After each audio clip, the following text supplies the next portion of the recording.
Chennur MLA Vivek వెంకటస్వామిపై గత 2 రోజుల క్రితం ఐఎన్టీయూసీ నాయకుడు కాంపెల్లి సమ్మయ్య చేసిన అనుచిత వ్యాఖ్యలను ఖండిస్తూ మందమర్రి ప్రెస్ క్లబ్లో కాంగ్రెస్ ఐఎన్టీయూసీ నేతలు ప్రెస్ మీట్ నిర్వహించారు. అగ్రవర్ణాలకు చెందిన నాయకుల మెప్పు కోసం దళిత ఎమ్మెల్యే ఎంపీలపై కాంపెల్లి సమ్మయ్య అసత్యపు ఆరోపణలు చేయడం మంచి పద్ధతి కాదని ఖండించారు.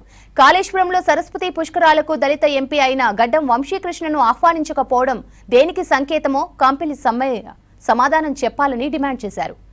మాల సంఘానికి సంబంధించిన రాష్ట్ర వ్యాప్తంగా ఉన్న నాయకులు గౌరవంగా పిలిచి వాళ్ళ కోసం మాట్లాడమంటే వాళ్ళకు కావాల్సిన రిజర్వేషన్ ఏదైతే ఉన్నదో 18% 20% ఇస్తే బాగుంటుందని దాన్ని మాట్లాడినది. కానీ ఇప్పటి వరకు మాదిగ సోదరుల కోసం కానీ ఇంకా వేరే విషయం కానీ ఇప్పుడు విమర్శించినట్టు కానీ ఆ కులాన్ని తీసే సందర్భం కూడా ఎక్కడ కనబడలేదు.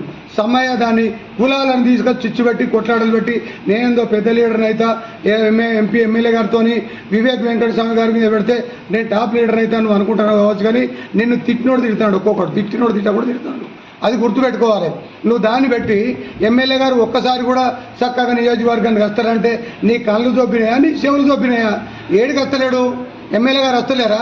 గతంలో ఉన్నటువంటి ఎమ్మెల్యేలు 6 నెలలకు ఒకసారి వస్తే ఇప్పుడున్నటువంటి వివేక్ వెంకటస్వామి గారు నెలలో 20 రోజులు ఇక్కడనే ఉంటున్నారు.